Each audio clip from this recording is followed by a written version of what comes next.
في دراسة عملها العلماء على بعض الطلاب بيسألوهم فيها، تتخيلوا إيه اللي ممكن يحصل لو الشمس اختفت؟ أغلبها مجاوب إن هيبقى مفيش نهار، لأن كده طول الوقت هيبقى ليل. بس لما العلماء درسوا الموضوع من كل الجوانب اكتشفوا التالي: إن أول ما تختفي الشمس ضوء الشمس هياخد 8 دقايق عشان خاطر يختفي من عندنا، وده لأن سرعة الضوء نفسها 671 مليون ميل في الساعة الواحدة. وده معناه إننا مش هنحس بأي حاجة غير بعد 8 دقايق. وإن الدراسة اللي اتعملت كانت صحيحة، لأن الأرض هتكون في ليل بس من غير ضوء القمر، وده لأن القمر بيعكس ضوء الشمس في الليل أصلا وهو مش بينور. وطالما الشمس اختفت يبقى إزاي هيبقى في ضوء للقمر؟ بعد اختفاء الشمس هتبتدي تنعدم الجاذبية، وبالتالي الكواكب هتدور بشكل عشوائي، لأن مفيش مصدر جذب يخليهم يدوروا حواليه. وده ممكن يسبب كوارث، إن الكواكب ممكن تخبط في بعضها، وبكده هتفضل كل الكواكب تدور على حاجة ليها جاذبية بديلة للشمس عشان تدور حواليها. درجة الحرارة هتبتدي تقل بشكل تدريجي، وده لأن مصدر درجة الحرارة نفسه اتعدم، وده هيترتب عليه إن مركز الأرض هيبقى أكتر سخونة.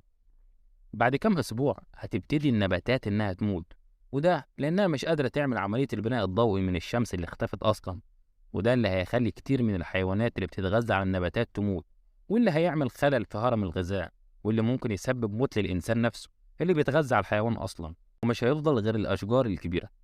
بعد كام شهر بقى هتبدأ المحيطات إنها تتجمد من على سطحها، وده اللي هيخلي عمق البحر دافي جدا وصالح للعيش، بس داخل غواصات للإنسان. أما عن الأكسجين فده مفهوش أي قلق، لأن كمية الأكسجين الموجودة في الغلاف الجوي ممكن تكفي البشر لمئات السنين من غير أي مشاكل. وطبعا ما ننساش إن الأشجار الكبيرة لسه فاضلة موجودة على الأرض. أما بعد 1000 سنة من اختفاء الشمس درجة الحرارة هتكون وصلت لحوالي 400 درجة تحت الصفر، واللي هيترتب عليها كوارث، أهمهم تجميد الغلاف الجوي وتجميد بعض كميات الماء الموجودة.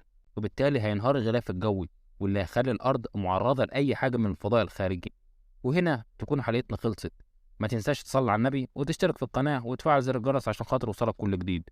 ولو عايز تعرف معلومات عن حاجة معينة أو شخص معين قول لنا في الكومنتات، وإحنا هنعمل لك حلقة خاصة نعرفك بيها. شكرا لكم والسلام عليكم ورحمة الله وبركاته متابعينا الأعزاء.